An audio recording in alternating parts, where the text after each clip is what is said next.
नमस्कार। माली समाचार हिंदी में आपका स्वागत है। मैं दिनेश माली। महाराष्ट्र में आपसी तालमेल की कमी से जूझ रही है महायुति, केंद्रीय नेता सक्रिय। आइए जानते हैं विस्तार से। महाराष्ट्र विधानसभा चुनाव में मतदान में केवल 15 दिन का समय शेष बचा है, लेकिन इस अंतिम समय में महायुति गठबंधन में आपसी तालमेल की कमी से गठबंधन के नेता परेशान हैं। अजित पवार कैंप से इस तरह की खबरें सामने आ रही है कि चुनाव के बाद चाचा भतीजे के बीच की कमी कम हो सकती है। वहीं एकनाथ शिंदे ने भी भाजपा टीम से पूरा सहयोग न मिलने की बात कही है। महाराष्ट्र में किसी भी कीमत पर सरकार में वापसी का लक्ष्य लेकर उतरी भाजपा का शीर्ष नेतृत्व इस मामले में दखल देकर मामला सुलझाने का प्रयास कर रहा है। सूत्रों के अनुसार महायुति गठबंधन में दरार उसी समय से आनी शुरू हो गई थी जब से भाजपा की ओर से यह संकेत दिए गए थे कि चुनाव के बाद मुख्यमंत्री उसके दल से हो सकता है। इसके लिए पार्टी के शीर्ष नेतृत्व की ओर से एकनाथ शिंदे और अजित पवार को भी संकेत दे दिया गया है। इसके बाद से ही सहयोगी दलों के बीच खींचतान शुरू हो गई थी। भाजपा के विरोध के बाद भी नवाब मलिक को चुनाव मैदान में उतारना भी भाजपाई खेमे में चिंता का विषय बना हुआ है।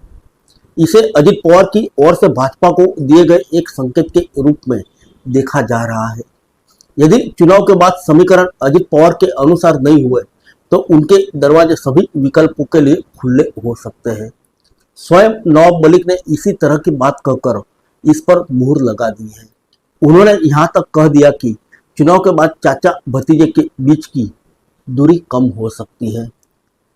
चर्चा है कि महाराष्ट्र के मुख्यमंत्री एकनाथ शिंदे ने भाजपा शीर्ष नेतृत्व से इस बात की शिकायत की है कि चुनाव में उनकी पार्टी के उम्मीदवारों को प्रचार में भाजपा के स्थानीय कार्यकर्ताओं से अपेक्षित सहयोग नहीं मिल रहा है। इससे चुनाव के समीकरण प्रभावित हो सकते हैं। यदि इसके कारण आपसी तालमेल गड़बड़ाई तो शिवसेना के कार्यकर्ता भी भाजपा उम्मीदवारों के प्रचार के दौरान सहयोग देने से कमी कर सकते हैं। यदि ऐसा होता है तो महायुति का समीकरण गड़बड़ हो सकता है। यही कारण है कि भाजपा का शीर्ष नेतृत्व इस खाई को पाटने में जुटा है। कथित तौर पर पार्टी के एक केंद्रीय नेता और महाराष्ट्र के एक शीर्ष भाजपा नेता को इस आपसी तालमेल को ठीक करने के लिए कहा गया है।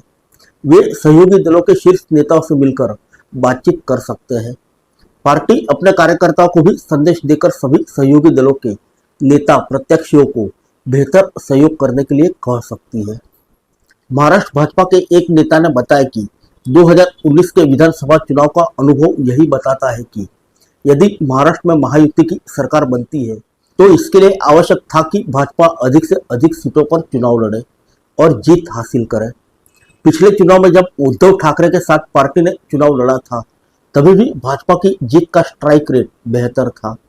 सहयोगी दलों को भी इस समीकरण से अवगत कराया गया था और यही कारण है कि काफी खींचतान के बाद भी भाजपा को 148 सीटों पर चुनाव लड़ने की सहमति मिल गई।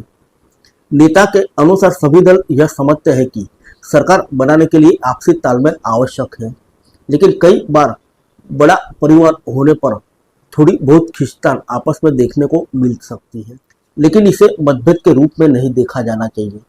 नेता के अनुसार पार्टी अभी भी महाराष्ट्र की सरकार की योजनाओं और केंद्र सरकार की लाभार्थी योजना के दम पर जीत हासिल करने में सफल होगी।